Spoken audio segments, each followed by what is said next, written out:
Él es el Rey, Cristo Rey victorioso.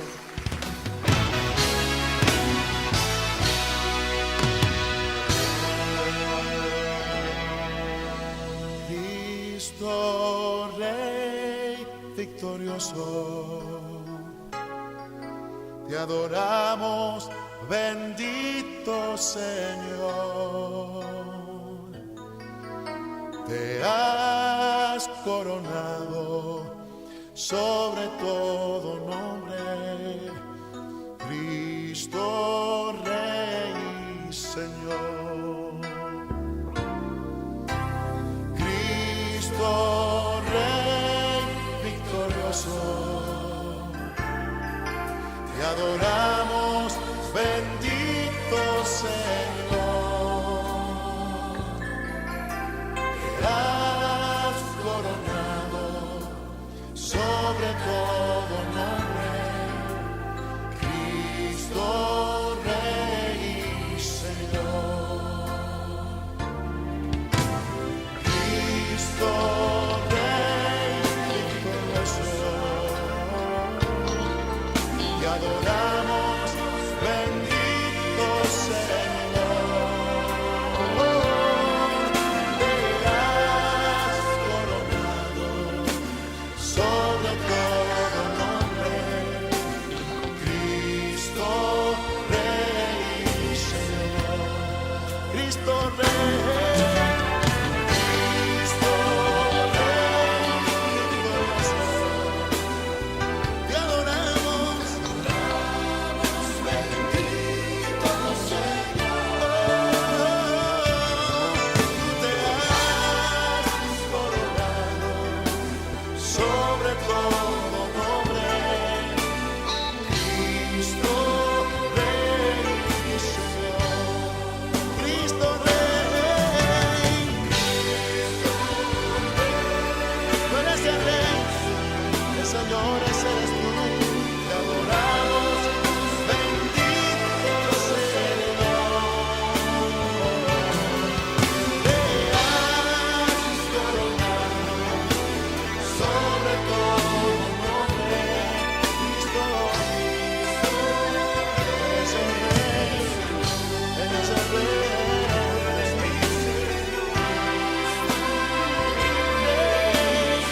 Rey de reyes, Señor de señores. De la tumba se levantó, hoy es Señor.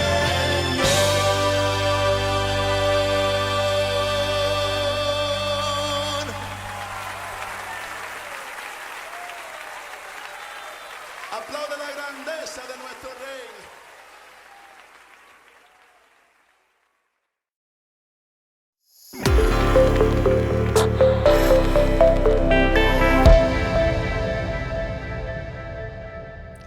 ¿Qué tal? ¿Cómo estamos? Espero que estén entusiasmados de continuar con esta interesante serie. Pues esta noche le hemos titulado a este capítulo La autoridad de Jesús.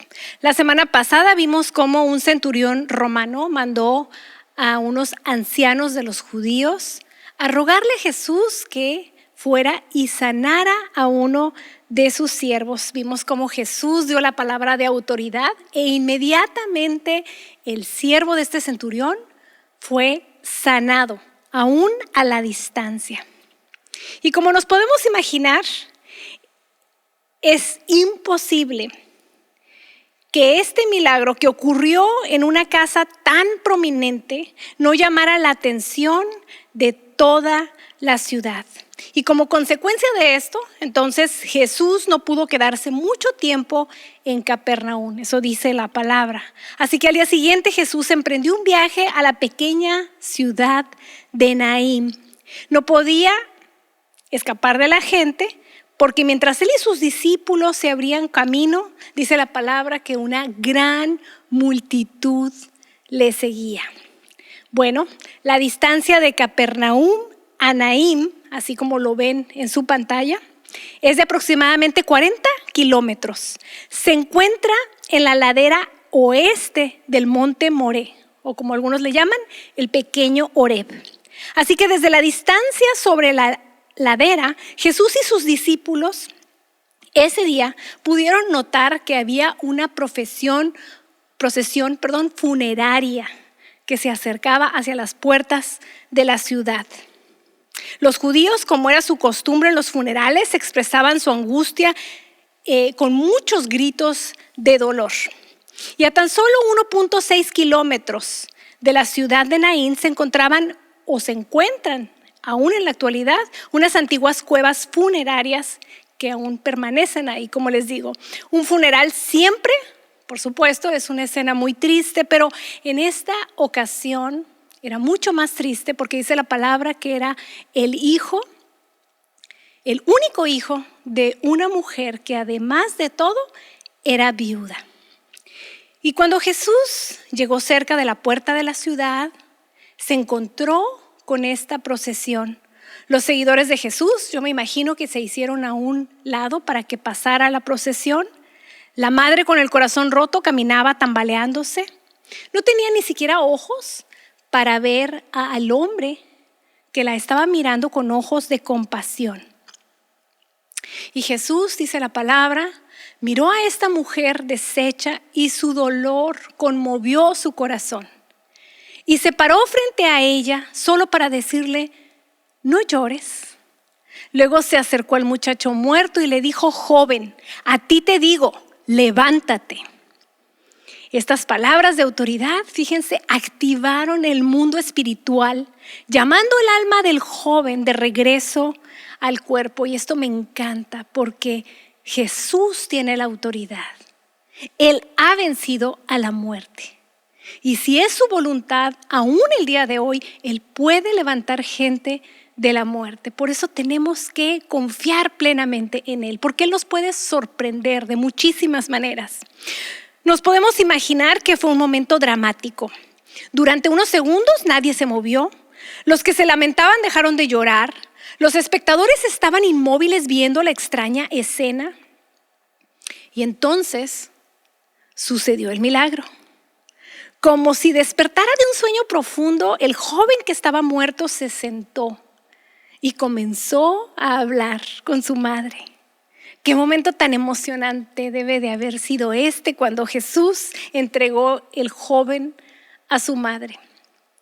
Yo soy madre y nada más de imaginar esta escena realmente me conmuevo. Esas lágrimas que eran de dolor en esa madre terminaron siendo lágrimas de asombro y de gran alegría por volver a tener a su hijo en sus brazos. Y lo hermoso es que esta escena fue un ensayo, fíjense, de lo que sucederá el día de la resurrección.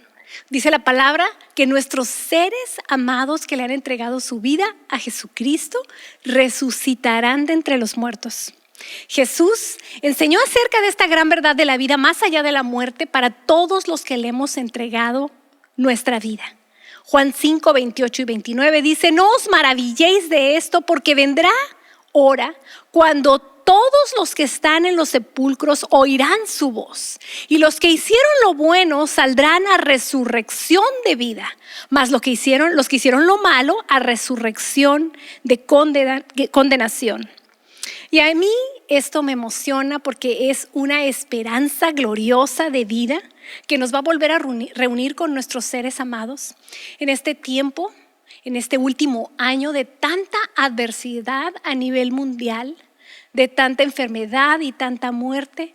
Yo no sé si tú te encuentras en pleno duelo por haber perdido un ser amado, pero aquí tenemos una promesa gloriosa de parte de Dios. Todos aquellos que están en su tumba resucitarán y serán reunidos con sus almas y podremos estar todos juntos nuevamente. Estas son buenas noticias para todos los que le hemos entregado nuestra vida al Señor Jesucristo. Imagínense, para los que estaban presenciando esta escena, deben de haber quedado profundamente impactados. La muerte es el velo que oculta a la visión humana lo que está más allá de la tumba. Sin embargo, ese velo se había abierto ante las palabras de Jesús, el Hijo de Dios. El temor dice la palabra, se apoderó de todos y glorificaban a Dios diciendo: un gran profeta se ha levantado entre nosotros. Dios ha visitado a su pueblo. Y esto que se decía de él se difundió por toda Judea y por toda la tierra de alrededor. Como siempre sucedía con las maravillosas obras del Señor Jesucristo, la gente por eso le seguía, porque él hablaba con autoridad y milagros sucedían. La segunda mitad del ministerio de Jesús, fíjense, también estuvo marcada por el uso de algo muy singular, la parábola, un método inusual de enseñanza. El uso de la parábola ya existía, pero las parábolas de Jesús fueron únicas e incomparables. Nada en toda la literatura de la humanidad antes o después se ha acercado a su profundidad y poder, a su brevedad y su aplicación múltiple. Hoy no solo tenemos las parábolas en forma escrita, sino que también tenemos la explicación de Jesús, de muchas de ellas.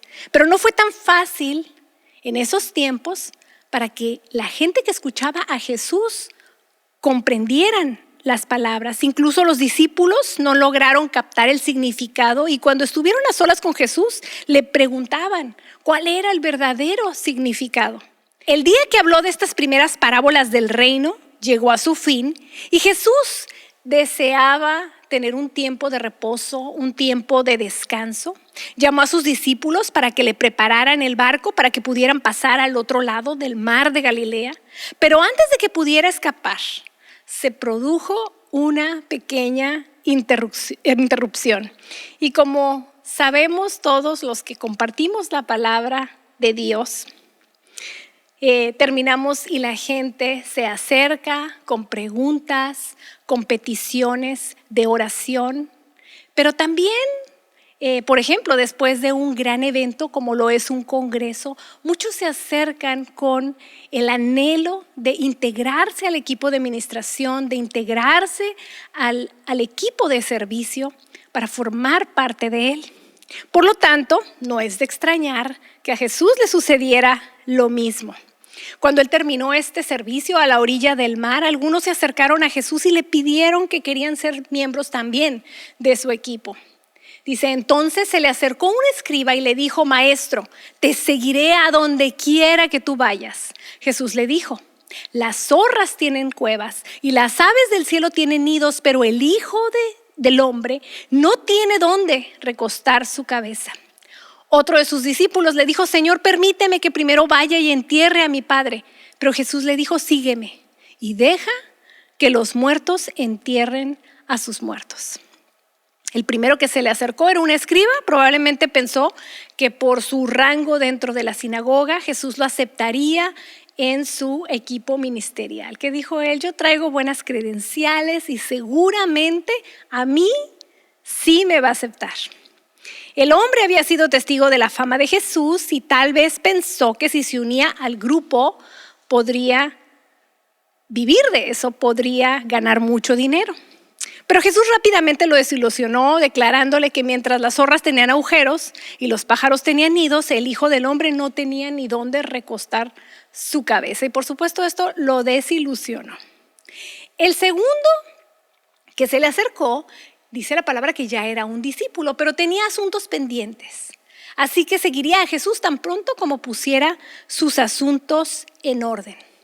¿Y cuántas personas incluso desde entonces han recibido el llamado de Dios en sus vidas y han permitido que asuntos temporales los hagan desistir de este llamado hasta que haya pasado su oportunidad? Y esto es algo sumamente triste, porque cuando llega la oportunidad, y sobre todo si es una oportunidad de parte de Dios, hay que aprovecharla, hay que tomarla.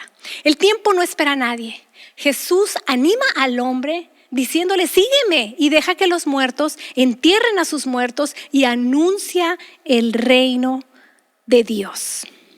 El tercer hombre también tenía la intención de seguir a Jesús, pero quería despedir primero a sus amigos. Fíjense, dice a los de su casa. Con mucha frecuencia, pretextos aparentemente inocentes terminan por alejar a muchos de seguir su llamado en esta vida. Y esto es algo muy triste porque no hay nada mejor que servir a Dios. Y cuando el Señor abre puertas para que nosotros le sirvamos, debemos aprovecharlas, porque si no, indudablemente nos arrepentiremos.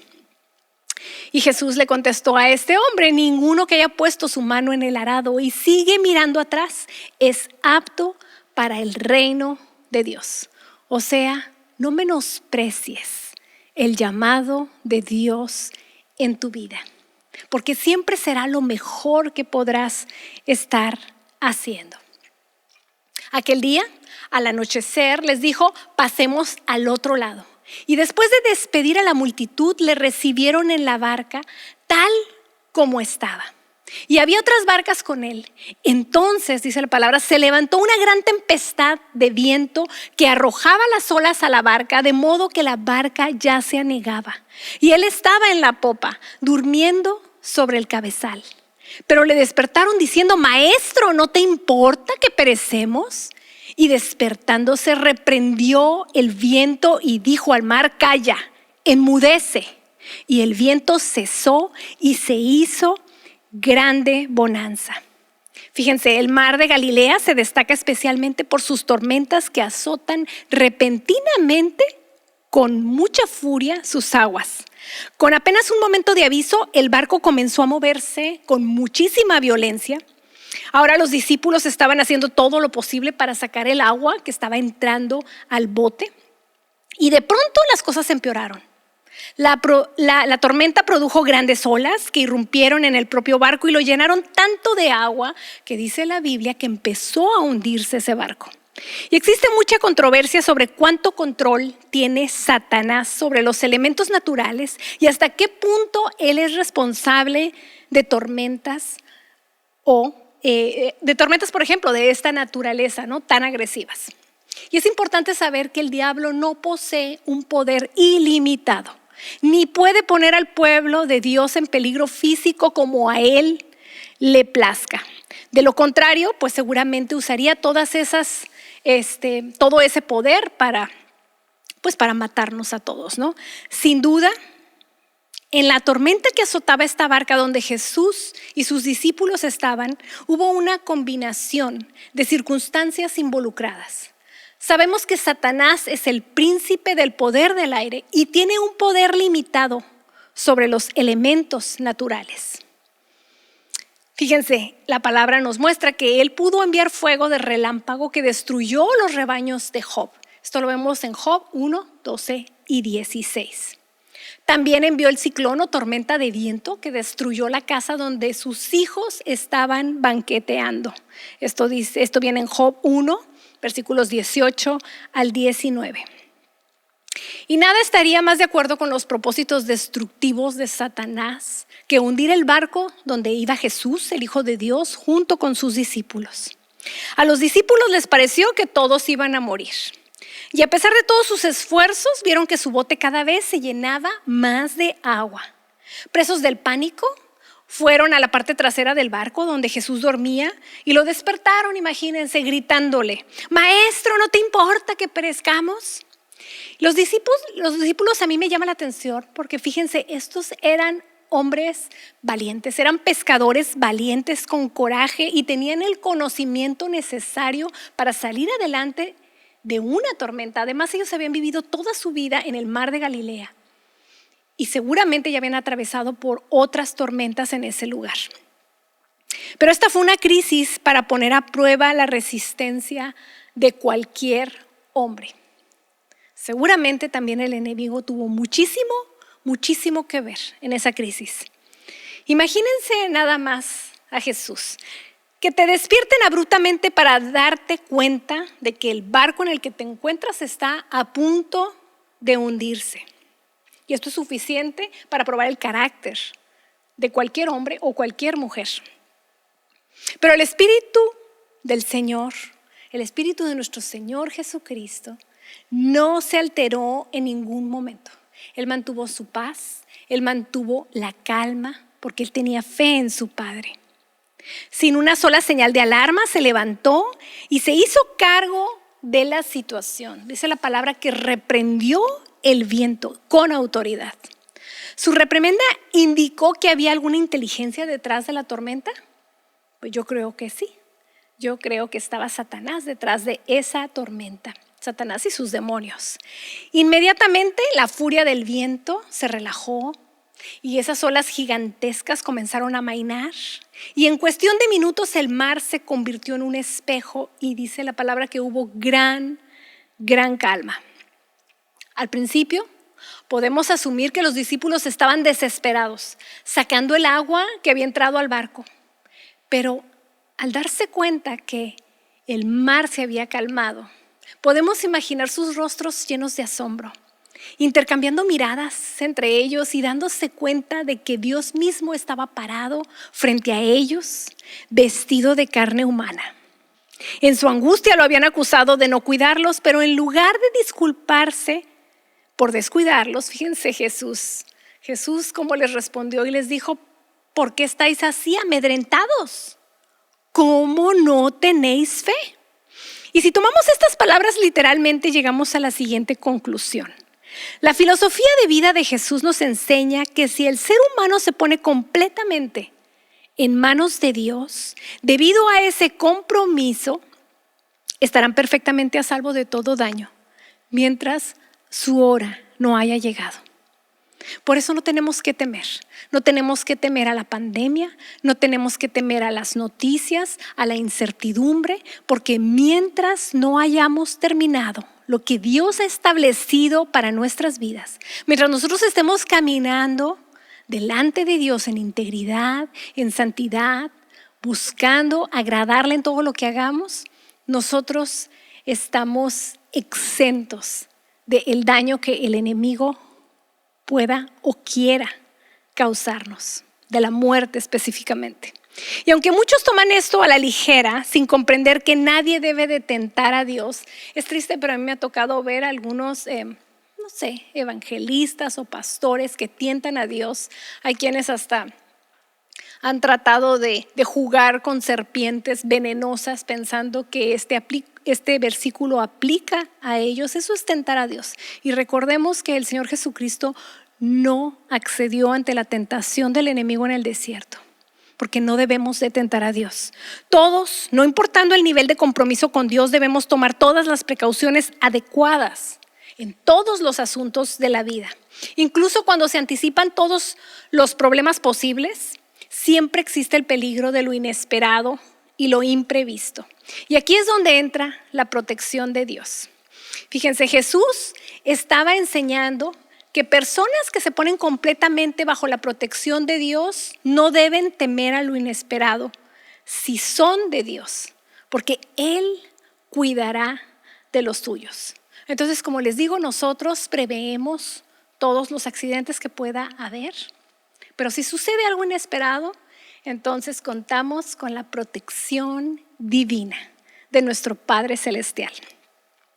Ni los hombres ni los demonios podían dañar a Jesús ni frustrar su misión antes de que llegara la hora establecida por el Padre. Entonces, ¿por qué deberían sus discípulos temer la tormenta o tener miedo de que el barco se hundiera? Pues de la misma manera, los hijos de Dios que se angustian porque creen que su barco se está hundiendo, no deben de tener miedo. Nosotros como hijos de Dios debemos de caminar con toda la confianza, la paz y el gozo que el sabernos amados por Dios nos otorga. Solo tienen que asegurarse de que Jesús esté en su barco. Es decir, si Jesús está en tu vida, si Jesús dirige cada una de tus decisiones, entonces no tienes de qué temer, porque tu barco no se va a hundir. Parece que los discípulos no alcanzaron a comprender el significado de las palabras de Jesús y se decían uno al otro: ¿quién puede ser este que hasta los vientos y el mar le obedecen? Sin embargo, estos discípulos, muy humanos, así como nosotros, sí tomaron la decisión correcta para obtener la fe de Jesús.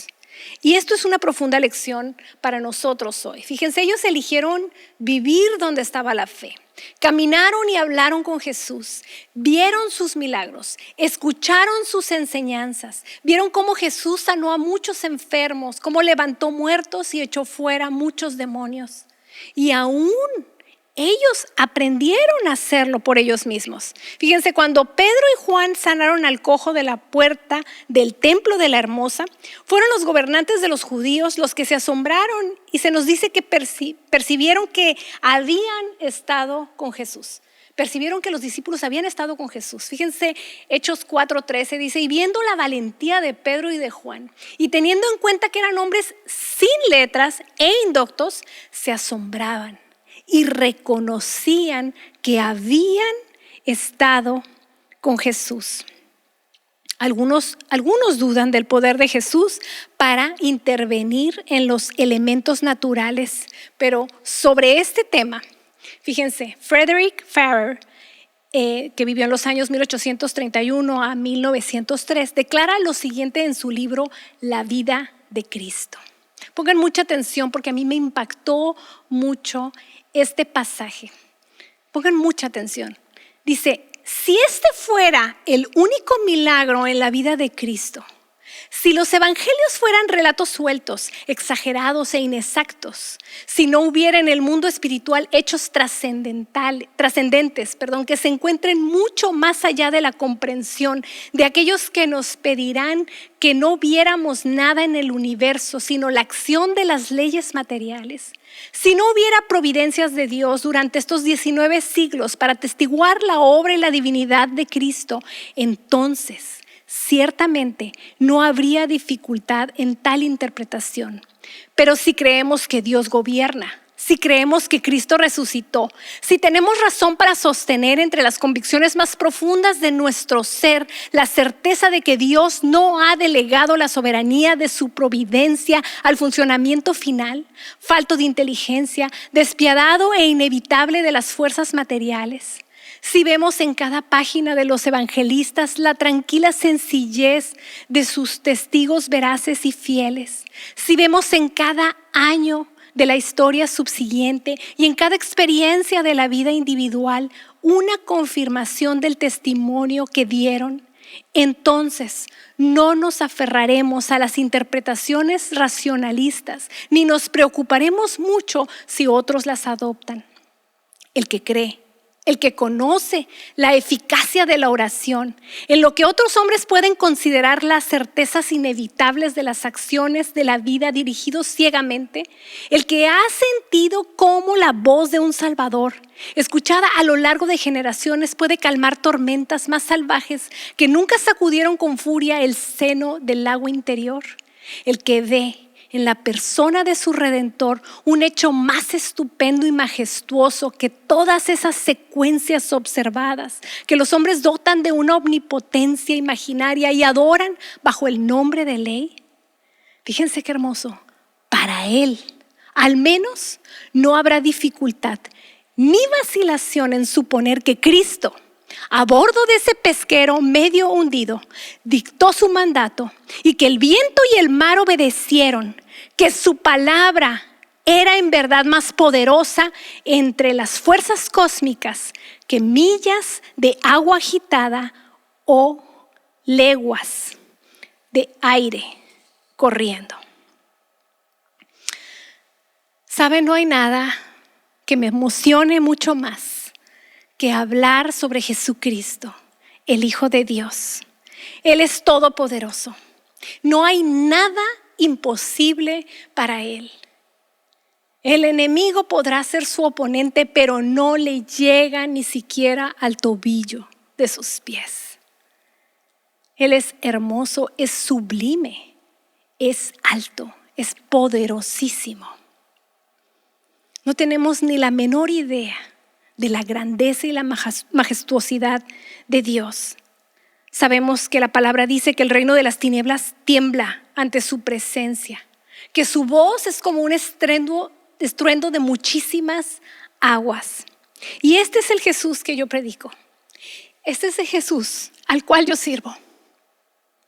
Este es el Jesús al cual estamos estudiando a través de esta serie. Este es el Jesús en el cual podemos poner nuestra confianza, al cual podemos entregarle todas nuestras preocupaciones, todas nuestras necesidades, porque Él nos ama y Él tiene cuidado de cada uno de nosotros. Dice la palabra que Él se encuentra sentado a la diestra del Padre, pero también Él está preparando un lugar para cada uno de nosotros, un lugar hermoso, una morada celestial, para que cuando termine nuestro tiempo en esta tierra, podamos entrar a su presencia y disfrutar de Él por toda la eternidad. Si tú no tienes la certeza de pasar la eternidad junto a Jesús, el Hijo de Dios, si en este momento hay incertidumbre en tu corazón, si tú estás dudando, yo te animo que ahí donde estás, le entregues tu vida a Cristo, que reconozcas tu condición de pecador o de pecadora, y Él te recibirá con los brazos abiertos. Recibe el sacrificio del Señor Jesucristo en esa cruz del Calvario. Recibe su amor por ti y ábrele las puertas de tu corazón para que Él entre y sea el Señor, el Rey y el Salvador de tu vida. Él gustosamente entrará a tu vida y la transformará. Y Él te asombrará con lo que hará con tu vida. En algún momento de mi vida, yo decidí entregarle mi vida a Él. Y aunque nací yo en un hogar cristiano, si se le puede llamar así, en una cuna cristiana, yo no conocía al Señor Jesucristo en verdad, hasta que tuve un encuentro personal con Él. Y esto es algo maravilloso y es algo que cada uno de nosotros y cada uno de nuestros hijos tiene que experimentar de manera personal. Ahora yo puedo decir que Dios no es solamente el Dios de mis padres, sino que también es mi Padre. De oídas te había oído, mas ahora mis ojos te ven. Y el Señor quiere ser tu Dios. No solo quiere ser el Dios de tus padres o el Dios de tus amistades o el Dios de tus hijos. Él quiere ser tu Dios. Yo te animo a que lo invites y que tomes esta decisión y que asegures tu destino por toda la eternidad. Dios los bendiga y nos vemos la próxima semana para continuar con esta interesante serie sobre Jesús, el Hijo de Dios.